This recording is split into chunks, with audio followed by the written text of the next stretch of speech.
queria comentar alguns aspectos das últimas eleições para o Parlamento Europeu. Esse parlamento, quando foi construído, iniciou seus trabalhos, ele era um parlamento quase decorativo. Porém, com o tempo, ele foi ganhando cada vez mais influência e poderes, e hoje pode ser considerado um órgão de influência do ponto de vista dos rumos da comunidade europeia.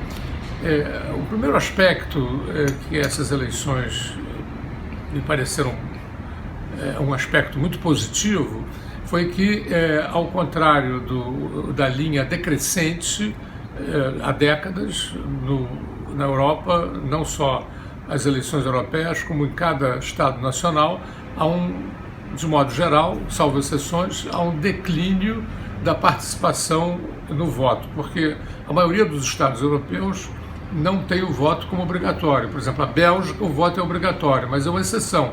A maioria dos estados, o voto é facultativo. Então, isso também contribui para o declínio da participação. Então, essas eleições europeias representaram uma reversão desse declínio. E a quantidade de eleitores presentes nas urnas foram de um pouco mais de 50%, que para nós pode parecer ridículo, né? Porque ainda é um patamar ainda muito baixo, mas por ter representado essa reversão, é uma referência interessante do ponto de vista democrático. O segundo aspecto a ser considerado nessas eleições foi o crescimento importante e significativo do voto dos jovens. E esse voto dos jovens, segundo pesquisas, sobretudo na Alemanha e na França, considera-se jovens, nas pesquisas europeias, aqueles que têm menos de 30 anos, entre 18 e 30 anos.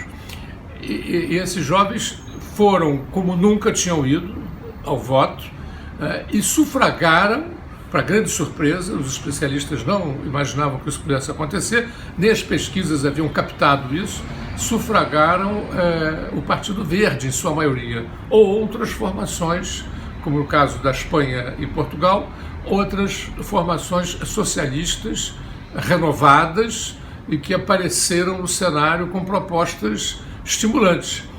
Então, o voto, a participação, o crescimento da participação no voto e o voto jovem são as duas grandes notícias auspiciosas do ponto de vista dessas eleições europeias. Ainda um terceiro aspecto a ser mencionado é as experiências de renovação do socialismo na Península Ibérica, tanto em Portugal, a chamada Geringonça, né, jocosamente, que é uma frente que inclui socialistas, comunistas e liberais democráticos, e que tem feito Portugal conhecer momentos de prosperidade com diminuição de desigualdades sociais. E na Espanha, o surgimento de um socialismo renovado.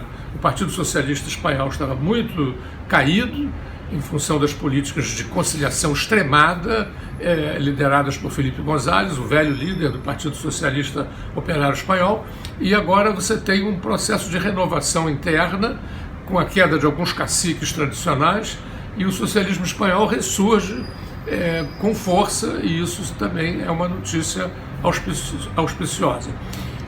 Completando, no entanto, um terceiro aspecto menos, ou seja, melhor, um terceiro aspecto negativo, preocupante, que é a manutenção de uma força importante. Ela não cresceu, né, as direitas, porque eu me referi às direitas europeias, elas não cresceram significativamente, ao contrário, porém mantiveram-se num patamar muito alto, registrando, sobretudo na Inglaterra, um crescimento surpreendente.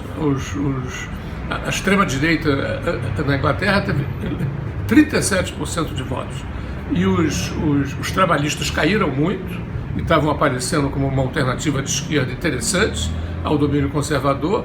Os conservadores tiveram uma derrota mais fragorosa ainda, porém ali na Inglaterra houve esse crescimento significativo.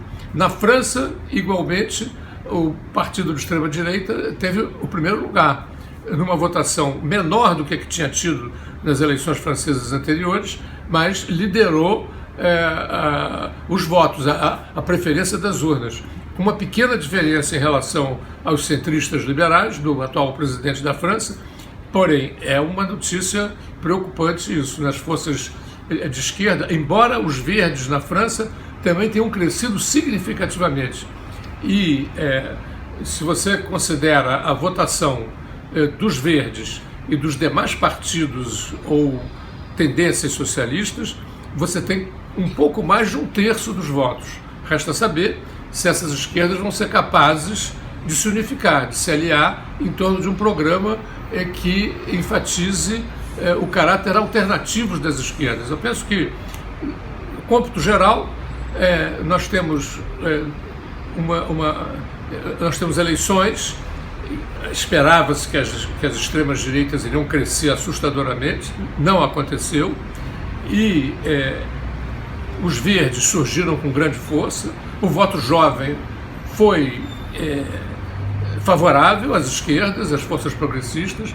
Então penso que o desafio agora é o desafio dessas forças conseguirem realmente se reagruparem, articularem-se internacionalmente e definirem um programa efetivamente alternativo e renovador que possa fazer frente à extrema-direita, que continua com força no âmbito europeu. Ou seja, notícias relativamente alentadoras em relação às últimas eleições europeias.